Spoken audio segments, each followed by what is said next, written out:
Galing daw guys sa pinamamalimos ng kagrupo ni Kibuloy dito sa Kingdom of Jesus Christ ang sinusweldo ni Jason Sa. Ako ho ay nagtatanong lamang. Kasi sino ba namang hindi magugulantang sa sinusweldo ho ni Jason sa kada buwan per month guys? Talagang nahigitan niya pa itong ating presidente. Sino ba namang hindi magugulat? Kahit nga si Representative Migs Nograles, gulat na gulat. Biruin nyo, 1 million per month ang sinusweldo ho ni Jason Sa. Kung ang ating presidente nga, sinusweldo lamang niya kada buwan ay 411,000. Itong si Jason Sa, 1M per month.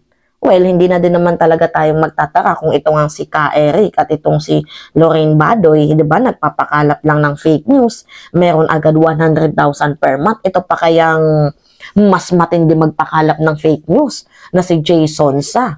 Eh di talaga nga namang milyones ang susweldohin niyan. Imagine, ano yung recent issue niya dito sa ating Pangulo. Diba, sabi niya, si Pangulong PBBM daw ho ay may hangover. Kaya daw ho nagpanggap na may VidCo para hindi ho maka-attend sa bombing doon sa Marawi. So, yun ho yung pinakalap niyang fake news at ang daming naniwala. So, talaga nga naman, ano ba yung qualification para makapasok sa SMNI? Gusto kong mag-apply eh. Diba? Gusto kong mag-apply, gusto kong maranasan yun. Kahit man lang 100,000 per month, gusto kong maranasan yun.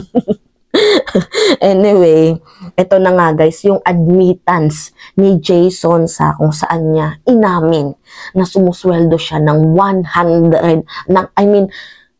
million per month. Receiving any monetary benefits from SMNI? Are you? Yes, Mr. Chair. And would you be kind enough to detail to us how much you're receiving as consultant? The record would speak for itself, Mr. Chairman. We will submit the record. Okay. Can you just tell us, since there's a record, just tell us.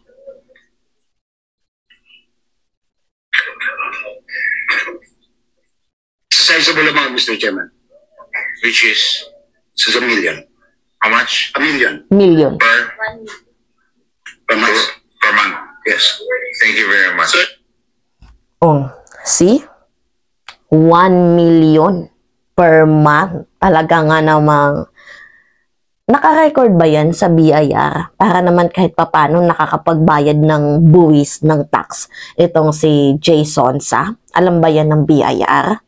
Or baka naman pati ikaw tumatakas ka. So ngayon, nakakapagtaka nga guys na sinasabi nila na itong SMNI ay lugi daw ho.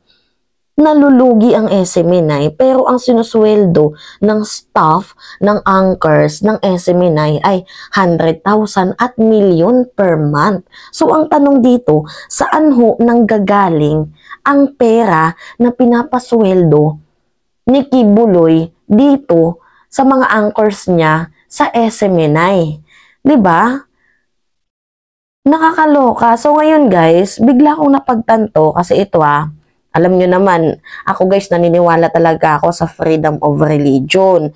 Pero kung ang religion ay ginagamit nyo sa, pangmamasama, ginagamit nyo ang religion sa pamimera, at lalong-lalo na sa pagpopromote ng pagiging kulto, abay, ekes tayo dyan. Kasi guys, ito yung deleted na video to guys Panoodin nyo, kayo yung humusga. Pinangihingi nyo na to.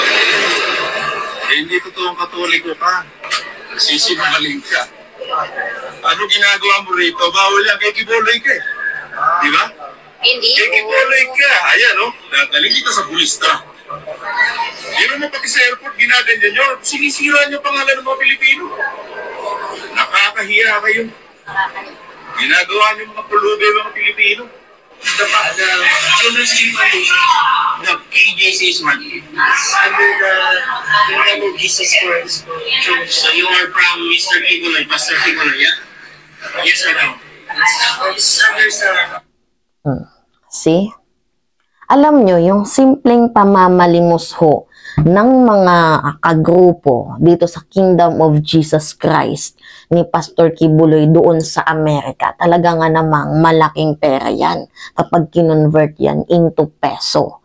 So talaga nga namang sabi ng iba, hindi nakakapagtaka ng kanilang mga napapamalimusan ay milyones ang dumadating sa kanilang pera na siyang ginagamit daw ho, diba? Daw ho, kasi hindi natin sure, ni Kibs para pampasweldo dito sa kanyang mga staff sa SMNI. Daw ho, guys ha, daw ho, kasi nabasa ko lang yan sa comment section. So ako naman guys, wala namang masama kasi alam nyo, naniniwala pa rin ako sa freedom of religion.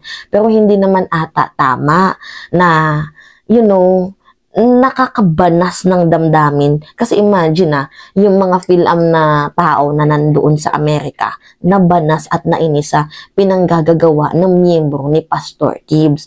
To the point na mamamalimos. Saan ginagamit ang pera?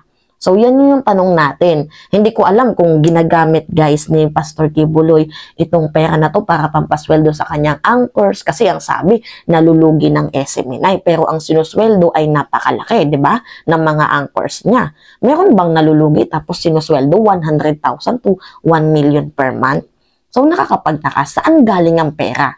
Kaya nga naman, na-connect ng mga commentators natin, ito na ginagamit daw ho itong mga nalimusan ng mga kagrupo ni Pastor Gibbs, mga nalimos nila doon sa Amerika, ginagamit daw ho para dito pampasweldo sa mga staff ni Pastor Kibuloy sa SMNI. Where in fact, itong si Pastor Gibbs, alam nyo, ang daming kaso sa FBI. Buti na lamang ho si Risa Ontiveros ay nagpasa guys ng Senate resolution para imbestigahan itong religion ni Kibuloy.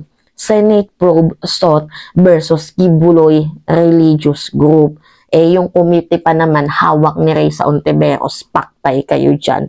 Imagine, pakalat-kalat ho yung mga kapwa natin Pinoy, Pilipino doon sa Amerika. Tapos, namamalimos.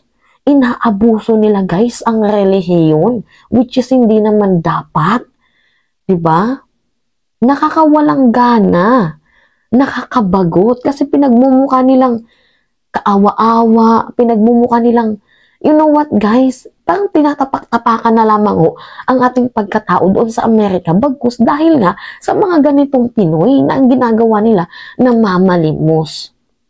Diba dapat talagang paimbestigahan yan, yung na yan, kung saan ginagamit ng pera, kasi baka malay mo tama din itong ating mga commentators na ginagamit ang mga nalimusan ng mga nasa religious group ng KOJC, Kingdom of Jesus Christ ni Kibuloy, dito sa mga anchor niya, mga staff niya sa SMNI. Anyway, hindi natin alam kung saan galing ang sinusweldo nito nila ka Eric, nila Lorraine Badoy, kung sa advertisement ba to or kung sa iba pa man. Kasi ang nakakapagtaka dito, nalulugi daw guys ang SMNI, pero ang sinusweldo ng kanilang mga anchors, ng kanilang mga staff, ay milyones at 100,000 per month. Diba? Nakakaloka. So anyway, yun lamang ho guys. It's me again, si Mima Alicia nyo. At magbabalik ulit para sa ating panibagong video.